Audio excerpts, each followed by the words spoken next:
Ty Law. Good morning, guys. How you doing? I don't know. Beautiful morning today. Beautiful morning. I don't know if you're able to. It sounds like you're driving, so you're probably not able to watch the show. But take you back to 23 years ago yesterday, and this guy was. He looks like the coolest guy in the NFL. Ty Law doing a little press in advance of that first Super Bowl win. And does it seem like it was 23 years, or does it seem like it was just yesterday, Ty Law? You know what? It does seem like yesterday, especially this time of year, because you can remember so vividly when you were there. So I think I know the picture you're talking about because I am driving on the way to New York. But you talking about with the hat on backwards, with the shades, looking clean? Yeah, you talking about that right now? Yeah, the visor. Yeah, that's what I'm saying, man. That was before the bucket hat. So yeah, I remember those days and just being a part of that. It comes back. But damn, I'm old. Yeah, that was 23 years ago, bro. Yeah, that was actually the one that you beat Wiggy in. Yeah, that was Super Bowl 38. Yeah, Super Bowl 36 was. Yeah, that's what Wiggy thought he was going to go to another team and get him another one. Jokes on you, Wiggy. Yeah, I know. Believe me, I know that. But Ty, when you look at this week, what was the biggest thing that stood out for you? This week leading up into the Super Bowl, just preparing yourself mentally. Just the commitments that you have for the media. I mean, you get paraded around, and you're there just you want to play football. You want to get to the game, but you have all these other obligations. So the schedule and the time, it throws you off a little bit. It's definitely taking you off your normal routine, and you try to keep it as normal as possible, but it's not. It's the Super Bowl. All eyes are on you. I mean, during the game, as long as hell. A time, as soon as you get momentum, here comes a timeout and a commercial break. The halftime is long as hell. So, I mean, it's not one of those type of games that you know what it means, but it's also a business. So, and it throws you off. So I just want to play. You know what I mean? So I didn't like all the other things leading up to it because your mind was focused on that. But you have to try to find a way to enjoy the moment because this is a Super Bowl, the last two teams standing, and you want to come away with a win. And I remember being on the other side, coming away with a loss, and it sucked. Ty, Vince Wilfork was talking to media from New Orleans yesterday, and Karen Gregian has a long article about it. And he basically said that it's going to be a wake-up call for the players for the Patriots to have Mike Vrabel as their head coach, that he's going to demand that they love football, that they need to put their cell phones down and work. Do you echo what Wilfork had to say? Hey, absolutely. I mean, he knows he has to come in there and change the culture or bring the culture back to what it once was. So something is missing. So what better to have a guy like Mike Vrabel who's one is a coach, he has the respect from the players, who's been on championship teams. So, he's played with the GOAT. So he's coming up with a different mentality even than Gerard. Gerard was a great player. You know what I mean? But when you're talking about the beginning, the Patriot way, the culture that was established, that was Mike Vrabel, and he knows about that. So I think that he's gonna have to put his foot down because it was so different. I even heard Bill got a little softer back in the day. When I left, they say it wasn't the same because he took his foot off your neck. But now Mike Vrabel was coming to step on your neck, so you got to be ready. Or he gonna get you out of there. Ty, I find it interesting just looking back to the team that you guys were on and how difficult it was for you to break through into the dynasty conversation and how many wins you had and how everybody said you have to do X, Y, and Z. You would do that, and then they would say, well, you're still not this. Whereas the Chiefs, it's like they began as a dynasty, and it's like, let's just wait and have them show us how.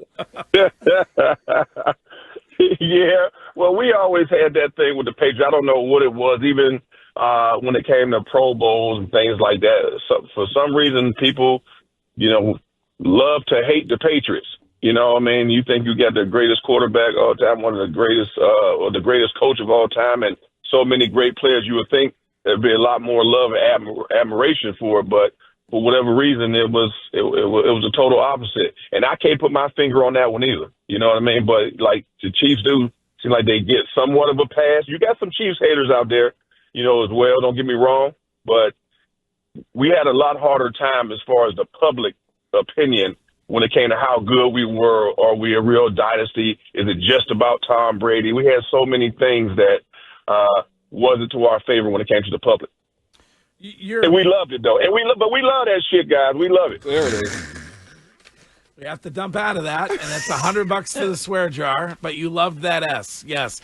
Yes. You're going to be biased, and I understand it. Curtis's lead this morning was about the Tom Brady, Patrick Mahomes conversation, and his suggestion that Patrick Mahomes has yet to do much that gets him even in that conversation when it comes to the GOAT. Do you agree?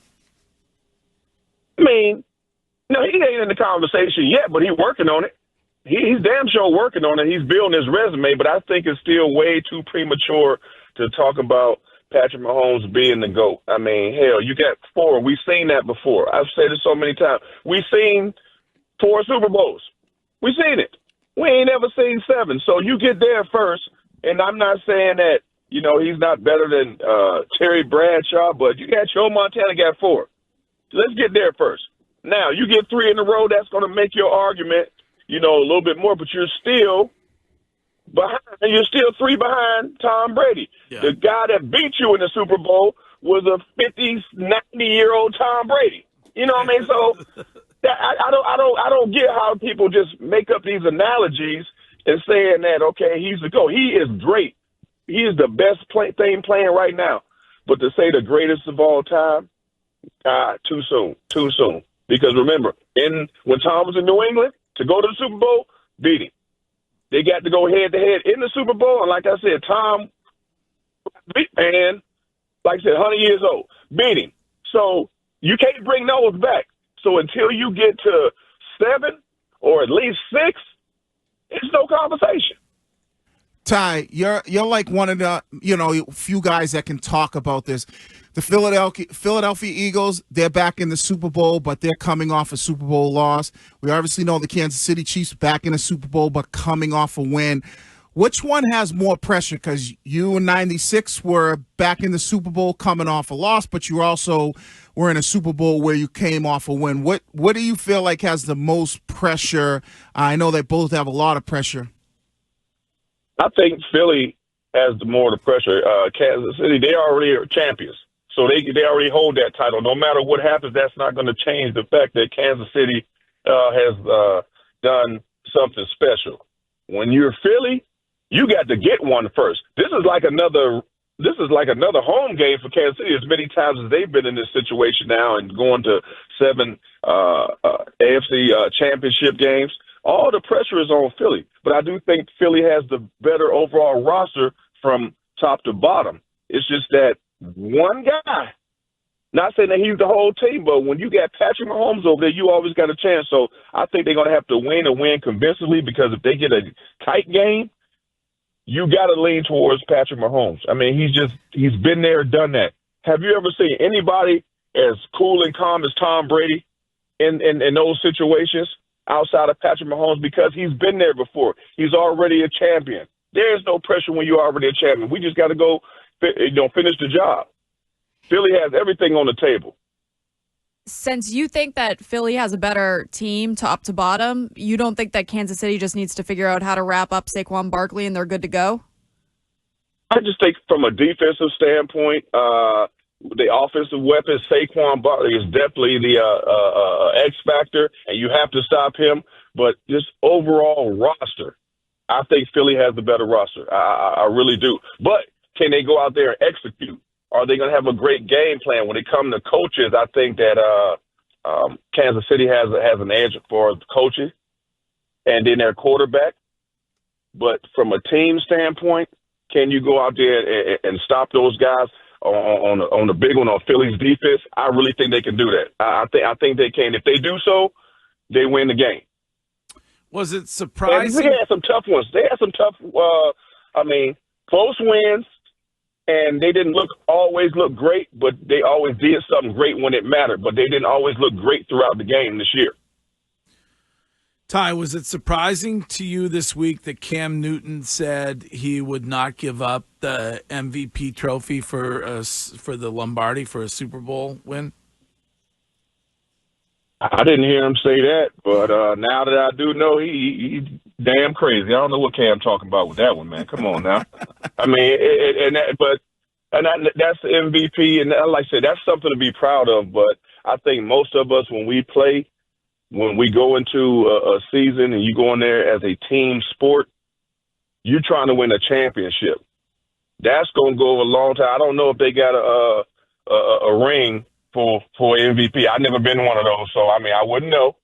I am a Hall of Famer, so would you say, fortunately, I got 3 rings and the Hall of Fame ring, but it's a lot of questions where would you turn in your Hall of Fame jacket for your Super Bowl ring? We played the game to get championships and be a part of championship teams. If you can get everything, great. But to say, that as a quarterback, your legacy is more cemented as a player if you get a championship at the quarterback position. So I don't know what Cam is talking about right now. I mean, that's his thought. I mean, but if you ask any other quarterback, they was like, give me the championship. Well, he's talking about his favorite topic himself. But hey, I mean, that doesn't sound like the quarterback like that I've been around. No, it was about championships. You know what I mean? So like I said, I spent a long time with the GOAT, and he was all about winning. The stats and all the accolades they came, along with that. But I think any great quarterback, and you talk about Hall of Famers, they want the championship. I happen to be the great Dan Marino. He's won MVPs, all that, but if you ask Dan, he want that championship.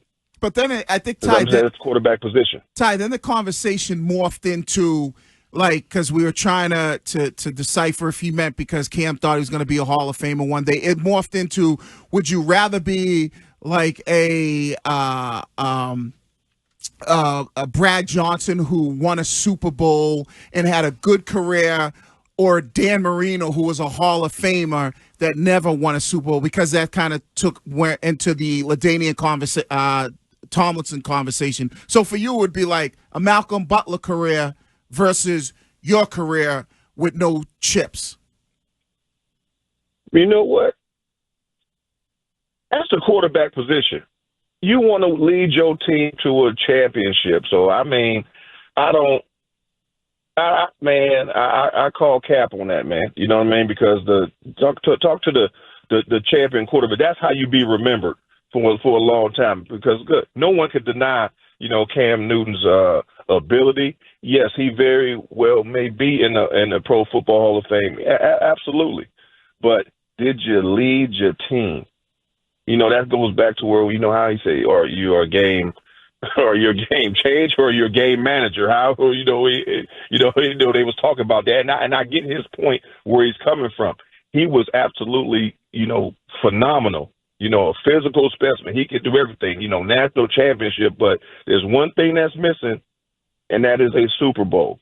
And to say you would rather have that, and like I said, that's a personal thing. I can't. That's what he said. I know that I wanted it all, but it wouldn't have been the same without these championship rings. I probably wouldn't have been in the Hall of Fame without, being part of a championship team. He could do it all except jump on a fumble. All right. Well, anything big going on with Corvus for the game on Sunday? Oh, yeah. Hey, yeah. You know what, guys? If you're available, and letting everybody out there know, we're doing a watch party at the Brook Casino in New Hampshire. Corvus is going to be flowing. That's the only thing that's going to be flowing, but we're going to have us a damn good time. So come to the Brook Casino. I'm not even going to New Orleans, man. I'm staying right up here, and the best seat in the house is going to be at the Brook Casino, man. So come on to the sports book. We're going to be there having a good time, play a little blackjack, drink a little Corvus, watch a little football. Okay. And I think this wraps up another season with Ty Law. Oh, I hate that. I know. Yeah, but you know what, man? But, guys, I appreciate you always – welcome me into y'all family. Y'all built something special. I'm happy to be a part of it, man. So looking forward to next year if you guys have me. Yep. And, man, we're gonna keep this thing going, bro. But I appreciate it, man. I always have a great time. It's really, it's up to Ken Laird. It'll be another hard-fought negotiation between the two of you. I mean, hey, Ken, it's what the people want. Hey, Ken. Hey, we got to talk, Ken. I'm trying. Hey, I want to be a part of the family on Tuesdays. You know, distant cousins on Tuesdays. What kind of a bump are you looking for? What's the is like? Cost of living increase 3% or? Oh yeah, I mean, low cost of living. It ain't much, man, because it's family. You know, you do the family discount. You do the family discount. You know, little family discount. Ken is sweating in his office right now. Sweating.